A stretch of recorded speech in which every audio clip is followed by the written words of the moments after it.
BPJS Ketenagakerjaan untuk seniman. Itu langkah yang sangat-sangat membantu kami dalam kami berkarya, dalam melestarikan budaya. Kan udah ibaratnya dasarnya sudah terbantu gitu, sudah sangat terbantu. Kita membuat sebuah ekspresi berkesenian dengan melibatkan aktivitas-aktivitas seperti pada masanya dulu gitu. Misalnya dulu ada permainan tradisional kita angkat kembali. Saya coba bawakan dulu misalnya main dampu, main apa lagi tuh, banyak sekali kegiatan-kegiatan. Main panggal, semua. Main benteng itu yang tidak pernah terjadi saat ini atau mungkin sangat jarang di kota-kota besar, apalagi di Jakarta. Kita coba buat lagi menjadi sebuah muatan lokal dengan Dinas Pendidikan misalnya. Itu sudah dikerjakan dengan LKB. Apapun yang bisa kita kerjakan, mudah-mudahan punya nilai manfaat buat generasi yang baru sekarang ini, anak-anak, juga buat penerusnya.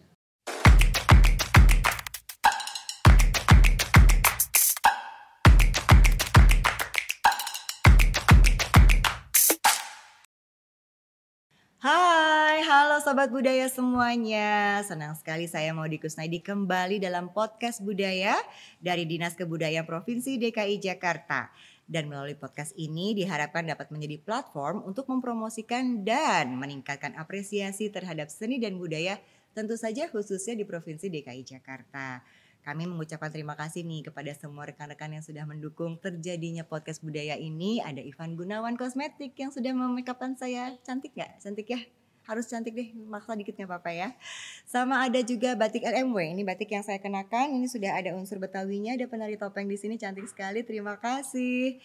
Dan episode podcast budaya ini masih berlangsung di Museum MH Tamrin yang merupakan museum yang dikelola oleh Dinas Kebudayaan Provinsi DKI Jakarta melalui unit pengelola Museum Kesejarahan Jakarta yang berada di Jakarta Pusat, Jalan Kenari 2 nomor 15. Sudah pernah ke sini? Coba main-main ke sini, ada foto-foto, ada peninggalan-peninggalan dan sejarahnya tokoh MH Tamrin. Penting nih buat didatengin ya. Oke, Sobat Budaya, program podcast budaya ini akan ditayangkan di YouTube kami. Jadi harus pantengin terus platform media sosial kami di @disbudDKI. Jangan lupa untuk follow, subscribe dan juga share untuk mengetahui episode selanjutnya. Yang kali ini spesial banget dari episode-episode lainnya. Ini ada 2 nih telurnya, ini udah luar biasa. Kalau martabak tuh udah gendut banget nih isinya ya. Kita akan membahas ekosistem kebudayaan Betawi di Jakarta. Ada Bang Haji Imron Hasbullah, perwakilan dari Lembaga Kebudayaan Betawi. Assalamualaikum Bang Imbo. Assalamualaikum. Merupakan Sekretaris Jenderal. Dan ini nih yang spesialnya banget. Ada Kepala Dinas Kebudayaannya Provinsi DKI Jakarta. Ada Bapak Iwan Henry Wardani. Pak, terima kasih ya sudah hadir. Rasanya tuh kayak nggak asik gitu podcast budaya Dinas Kebudayaan Betawi Jakarta tapi nggak ada bapaknya. Ada kan di sini. Hadir sekarang bapaknya. Karena kita punya 2 bapak di sini. Hadir dua-duanya. Pak, saya mau nanya dulu nih. Kita tuh udah beberapa episode bikin podcast budaya dan ini kan program baru ya. Kenapa coba bikin podcast budaya? Ya, pertama-tama kita ingin ngangkat tema dan budaya Betawi. Gimana mengangkat citra Jakarta ke publik bahwa pengembangan ilmu dan teknologi itu harus diimbangi dengan keselarasan tradisi dan khususnya seni budaya. Nah, kami berpikir keras bagaimana caranya untuk mengangkat tema kebetawian di tengah-tengah peradaban ilmu teknologi yang makin modern. Jadi saya pikir kita harus cari podcast yang baik dengan menampilkan figur-figur yang representatif. Dan harus dengan tentu saja tokoh-tokoh muda yang hebat. Tokoh-tokohnya yang mana nih kesana? Maudy Kusnaidi yang punya pengalaman, wawasan keilmuan juga baik. Dan kita ingin banget ini bisa dipahami oleh setiap lintasan generasi. Caranya bagaimana? Nah, figur-figur inilah yang kiranya bisa mengangkat kebetawian. Khususnya dipandu oleh MC yang hebat, luar biasa. Nah, saya juga sebenarnya senang banget Pak bisa ada di sini tuh karena jadi ternyata banyak belajar sama narasumber. Nanti sama Bang Imbong juga pasti akan banyak sekali nih ilmu-ilmu yang kita akan dapetin. Dan ini kan konsepnya ngobrol aja ya Pak, jadi kayak lebih mengalir gitu. Dan ini malah mudah-mudahan jadi bisa lebih diterima oleh kalangan generasi muda dan banyak kalangan lainnya kan saat ini kan lewat seperti ini ya. Bang Imong juga ya dalam program-program lembaga kebudayaan Betawi kepada masyarakat Betawinya juga membuat program-program seperti ini enggak?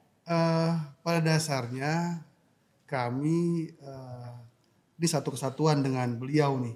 Ya, alhamdulillah banget semenjak memang semenjak Dinas Kebudayaan newborn ya Pak ya, baru lahir ya, gitu. Pakai bahasa Londo ya. Bahasa Londo.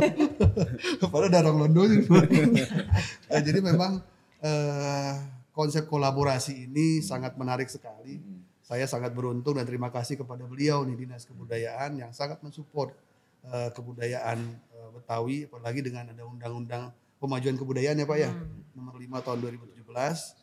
Di beliau juga tuh perbidangannya juga udah sesuai itu Pak ya, ada pemanfaatan, pelindungan gitu. Ini udah sejalan sih. Ibarat pohon tinggal nunggu panen aja dari beliau. Dahsyat. Tapi kan kudu dipupukin tuh walaupun nah ini bagian pemupukannya sekarang nih. Kita ngobrolin soal pemupukannya nih, termasuk lewat jalur podcast budaya ini kan. Apakah kolaborasi yang tadi kata kuncinya ya Pak, kalau saya terima tuh saat ini untuk mengembangkan semua program kayaknya salah satu kuncinya juga adalah kolaborasi. Untuk kayak Lembaga Kebudayaan Betawi untuk melestarikan program-programnya apa aja, kolaborasinya kepada siapa aja Bang Imbong? Pertama yang kami sangat bersyukur banget dan berterima kasih dengan beliau adalah BPJS Ketenagakerjaan untuk seniman. Itu langkah yang sangat-sangat membantu kami dalam kami berkarya, dalam melestarikan budaya kan udah ibaratnya dasarnya sudah terbantu gitu, sudah sangat terbantu.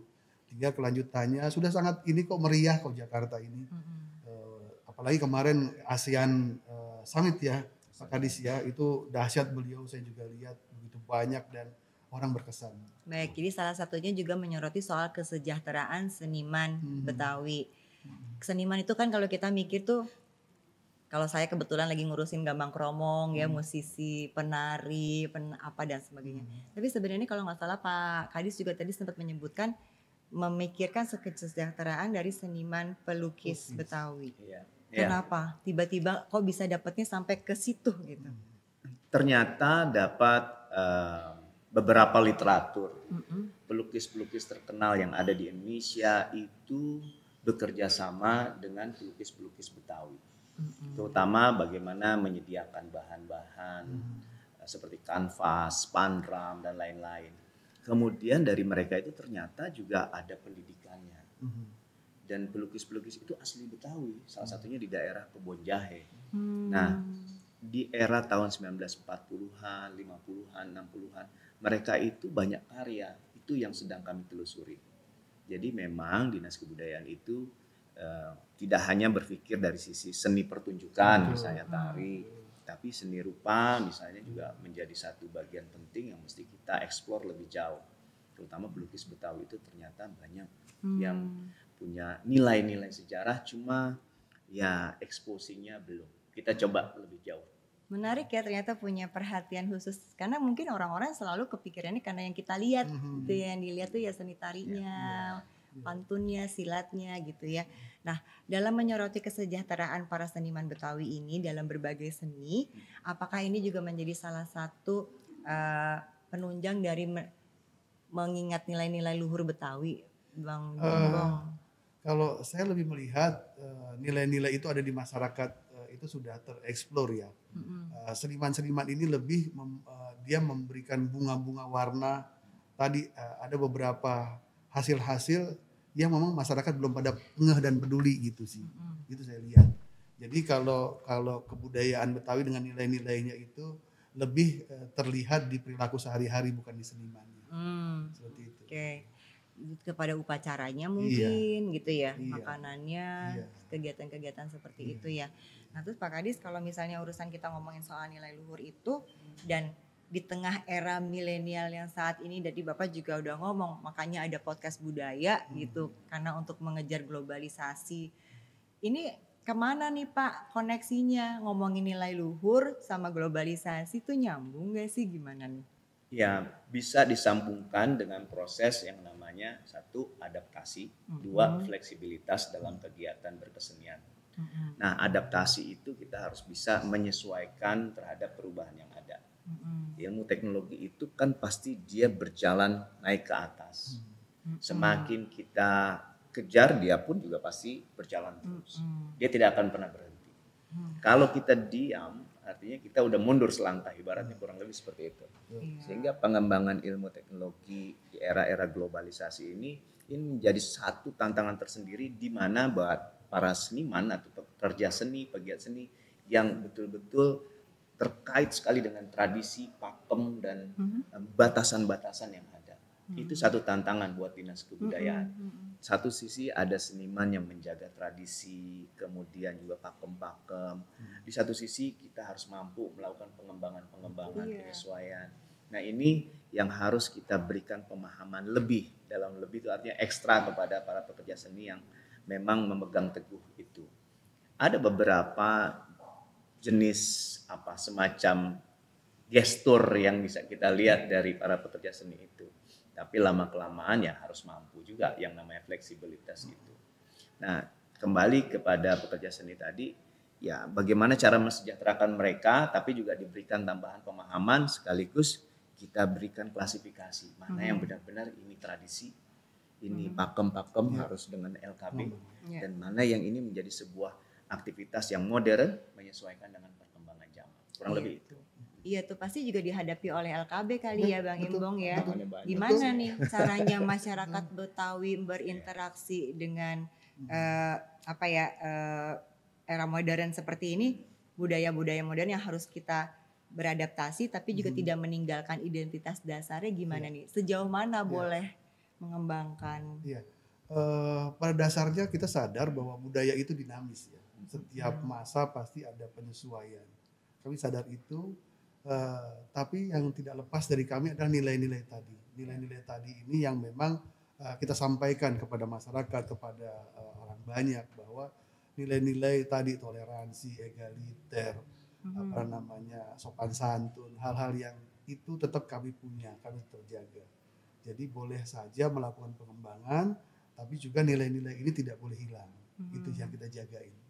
Dalam hal misalnya yang paling mudah apa sih festival budaya, misalnya lagi dalam hari ulang tahun Kota Jakarta, kan kemarin banyak kegiatan tuh.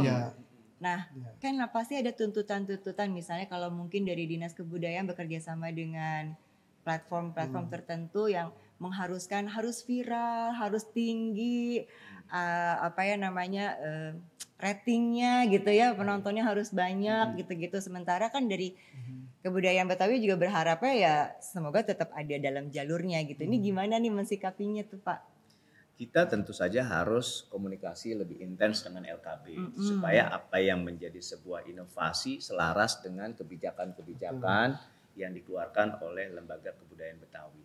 Di satu sisi lain, tuntutan yang sedemikian pesatnya itu juga harus mampu dipacu dengan kesepakatan atau permufakatan antara kami dengan LKB gitu ya. Nggak mudah memang, tapi ya sampai sejauh ini kondisinya sangat baik, gitu, komunikasinya sangat baik, dan kita saling bisa memahami, menghormati, bahkan kita buatkan sebuah aktivitas seni budaya yang nyata.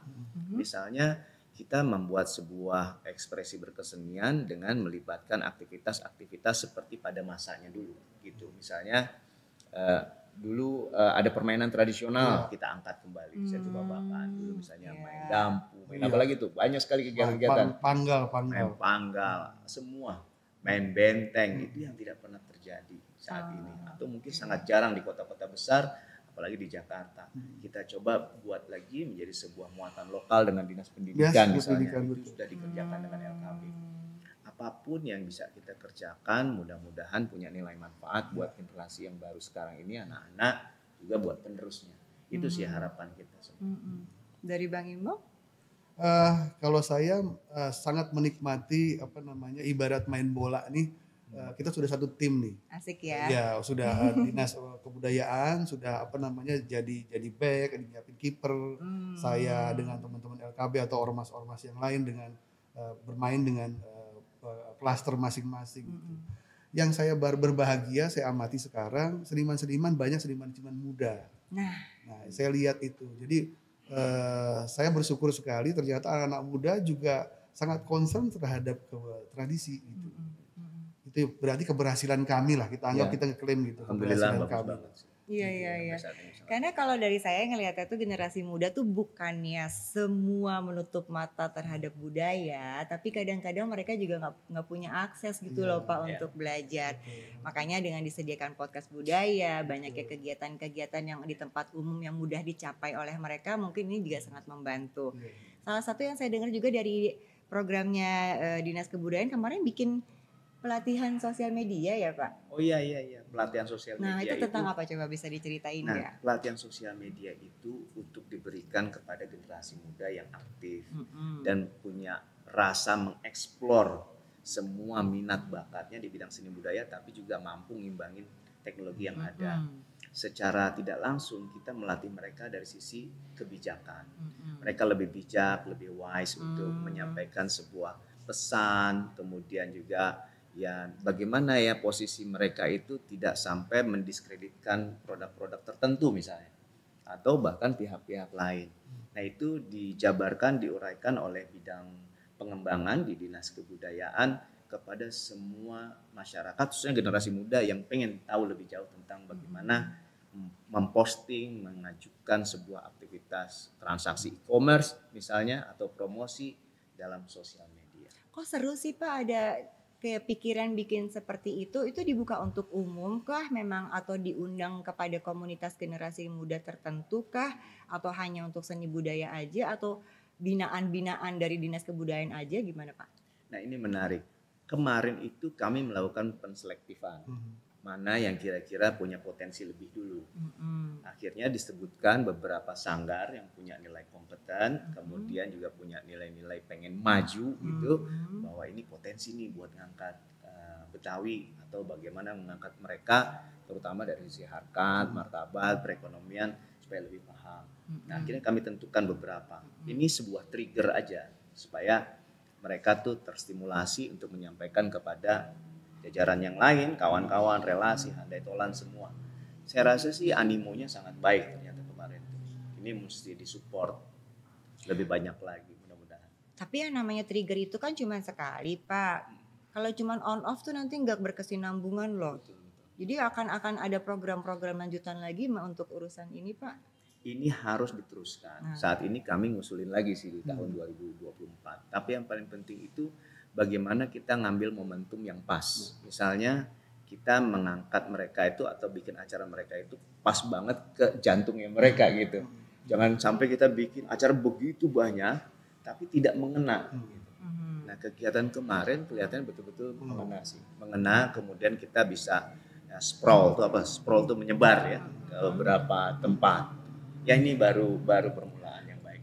Output yang diharapkan apa Pak dari sosial media kan kalau misalnya kita tuh di anak-anak Abang None Jakarta misalnya mereka punya Abnon Creators Club sama tuh diajarkan bagaimana membuat konten yang tidak mengandung sara apalagi kan kita membawa nama baik ya dalam individu identitas gitu.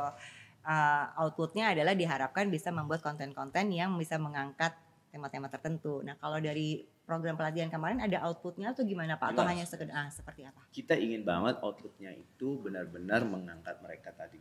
Yang orang para peserta itu supaya produk-produk mereka lebih dikenal. Entah dia nge-branding image mereka sendiri atau bagaimana mereka memasarkan sebuah produk gitu. Nah basis yang kita pikirkan tentu saja adab. Adab. Nah. Adab itu nggak mudah. Kalau ada anak sekolah sekarang adalah pembelajaran budi pekerti itu sangat penting dibandingkan yang lain gitu ya. itu mungkin dengan suasana atau kondisi saat ini yang serba instan, itu perlu banget kita berikan pembelajaran, wawasan keilmuan yang baik. Nah di situ kita sampaikan kepada mereka semua. Ya tentu harapannya ada respon positif dari mereka. Kalau saya melihat upaya ini perlu diperluas lagi dengan dukungan semua pihak. Termasuk dari komunitas Abang None yang hebat-hebat, kemudian LKB, kemudian lagi badan usaha, legislatif dalam hal ini anggota dewan, semua mensupport Dinas Kebudayaan. Kami sangat senang sih. Betul Pak, adab itu kan memang perlu kembali diingatkan ya, budi pekerti. Sampai tadi ada film masuk ke Busan nih Pak, film independen budi pekerti itu, karena bicara soal itu. Karena dalam era yang sekarang kita bisa dikasih ruang untuk berekspresi, menuangkan isi pikiran, kadang-kadang curhat-curhat tidak direm, nanti keluarnya jadi ABCD gitu. Memang perlu diingatkan kembali, sama seperti tadi Bang Imbung bilang kan, awalnya memang juga perlu kembali, yang namanya budaya itu juga kembali kepada tingkah laku, keseharian, itu maksudnya kan ke adab juga. Nah tadi kan Pak Kadis bilang soal kepada mereka, kepada generasi muda. Tadi di awal Pak Kadis juga bilang soal bahwa kita tuh nggak bisa berhenti lari nih, kita tuh harus hayo aja ngejar terus gitu kan. Karena kalau kita berhenti dia udah twing aja ke sana. Nah, dalam jajarannya Dinas Kebudayaan DKI Jakarta sendiri, gimana Pak Kadis membawa para teman-teman semua untuk tetap ngejar itu, kan terutama urusan pembenahan, mempercantik diri supaya orang-orang tuh ke wisata ke budaya tuh dilirik lagi, meyakinkan para stakeholder supaya yang namanya budaya itu bukan satu hal yang kuno yang harus diapresiasi dan sebagainya. Itu kan perlu Bapak dan kawan-kawan dayang-dayang semua kan harus ikutan. Gimana nih Pak untuk ke dalamnya sendiri? Curhat. Loh kan mau pengen tahu, kan gak mungkin kalau Bapak menyuruh kepada mereka tapi yang dalamnya enggak. Nah gimana tuh Pak? Pada masa kita berbagi tugas dengan Dinas Pariwisata. Dulu kan kami Dinas Pariwisata dan Kebudayaan. Kemudian dibagi tugasnya pariwisata dengan ekonomi kreatif. Jadi Dinas Pariwisata dan Ekonomi Kreatif, kami Dinas Kebudayaan sendiri.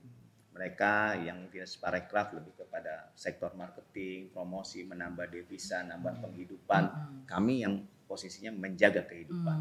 Nah, ini harus jelas sekali bagaimana supaya diberikan testimonial. Kalau testimonial itu semacam pembuktian bahwa kita adalah jajaran Dinas Kebudayaan yang benar-benar menjaga kehidupan buat para pekerja seni dan pegiat seni. Berikut juga kecagar budayaan, museum dan lain-lain.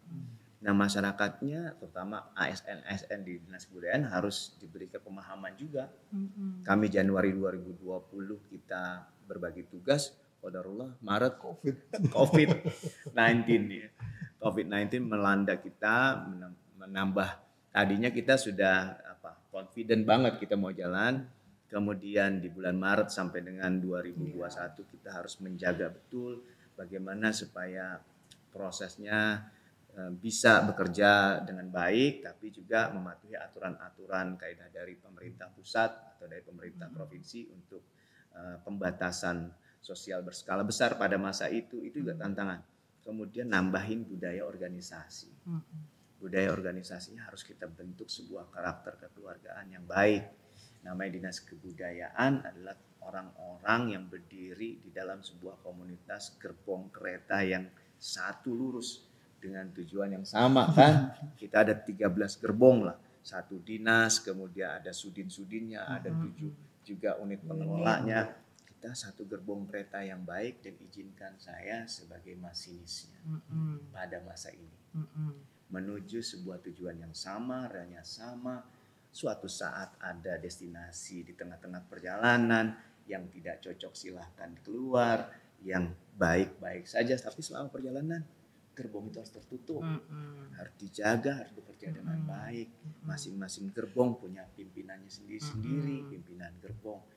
Apapun karakter dalam gerbong harus sama dengan rel-rel gitu. Kurang lebih analoginya seperti itu. Dan itu ngelihat hasilnya ya di ulang tahun Jakarta kemarin, 17 Agustusan Pak, yang semua gerbang itu mereka fashion show, pakai baju batik Betawi ya Pak. KTT ASEAN juga pakai baju Betawi, itu satu kebanggaan kan, luar biasa. Keren. Iya, istana berkebaya dengan terancam baya encim, semua tampil, menteri, duta besar kita angkat itu satu kebahagiaan buat kita. Kemudian kita tampilkan di KTT ASEAN, hadirnya para kepala negara kita sambut dengan budaya Betawi. Betawi bukan karena administratifnya Jakarta. Betawi itu juga bisa terlepas dari batasan administrasi. Banten mungkin masuk di situ, Tangerang ada di situlah kurang lebih.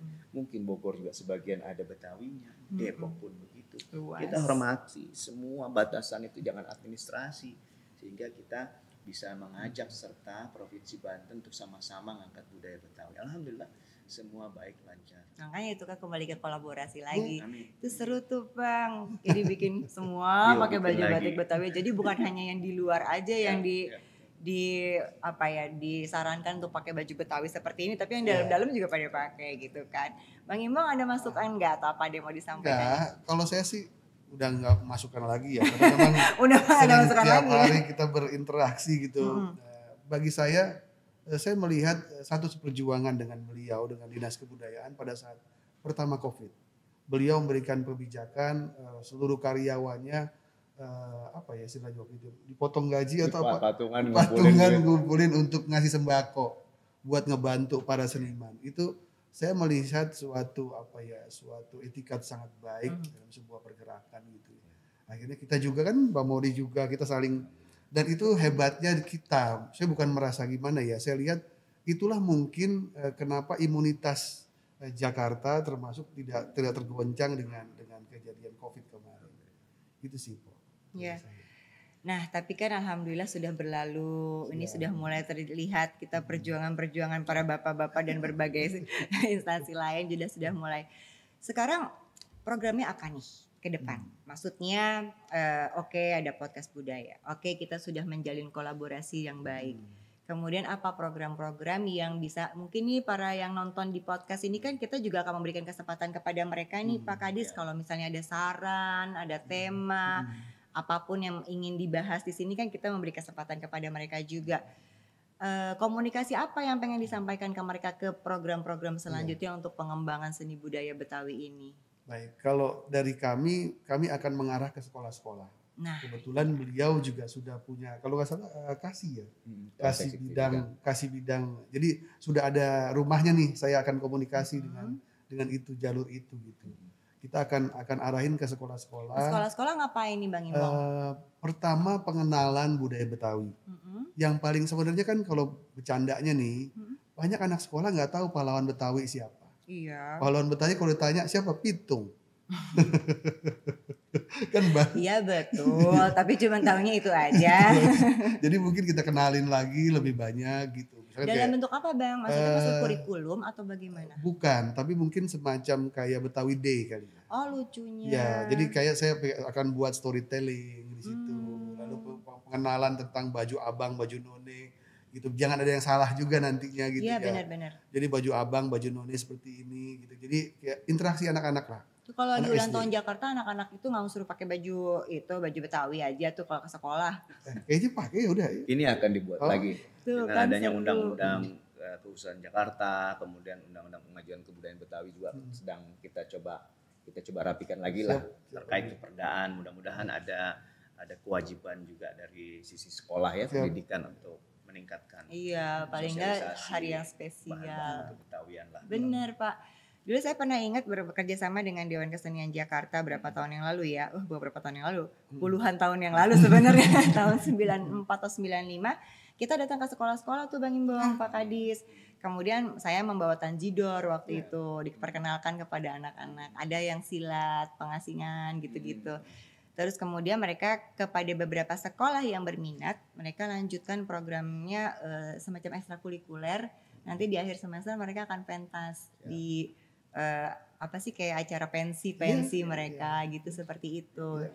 Kan kalau budaya kan tadi kita udah bicara soal adab, itu kan konsep aktivitas itu kan berarti festival budaya, pakai baju dan sebagainya. Tinggal yang satu lagi nih gitu. Seru tuh Pak. Ayo kita bikin. Dibudayakan anak generasi mudanya supaya turun. Kita mau ngangkat seni rupa tahun depan, kita mau bikin festival teater tingkat kampus, tingkat pelajar, tingkat nasional loh. Kita nggak mau bikin Jakarta aja, mudah-mudahan disetujui oleh semuanya.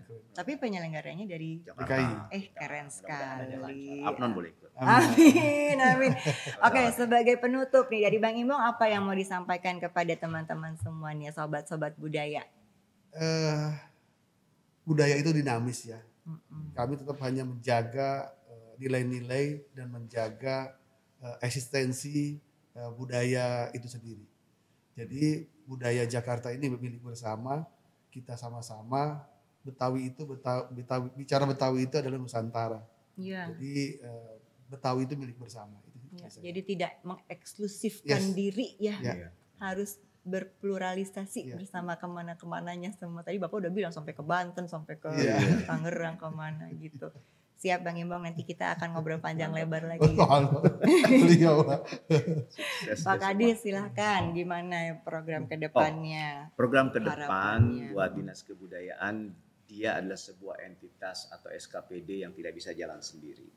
Apapun kegiatan mulai dari pemanfaatan, pembinaan, pengembangan, pelindungan cagar budaya dan lain-lain itu nggak bisa. This is not one man show program gitu. Semua harus ada keterlibatan aktif dan partisipasi yang baik dari segenap masyarakat. Untuk itu segala saran, kritikan yang sifatnya konstruktif buat kesempurnaan kegiatan program ke depan itu sangat diharapkan dari masyarakat. Dan program ke depan tadi saya udah sebutin sedikit-sedikit. Kita pengen coba bikin festival teater kampus, mudah-mudahan disetujui. Kemudian pembangunan atau pembinaan seni budaya berbasis komunitas mulai dari tingkat bawah itu juga mau kita galakan lagi. Tadi ke sekolah. Yang ke sekolah, muatan-muatan lokal juga kita teruskan. Dan itu harus disempurnakan terus. Ya tadi udah dibilang Bang Imbong itu adalah dinamis, itu benar sekali. Jadi segala bentuk masyarakat ingin punya protes, saran atau masukan, ya harus kita terima. Kalau nggak mau diprotes, kalau nggak mau terima masukan, gak usah ngapa-ngapain. Tapi kita berhenti sementaranya yang kita yang namanya lari, terus kita ketinggalan terus deh jadinya, gitu ya Pak. Namanya juga usaha, semua sudah dipersiapkan dengan baik agar masukan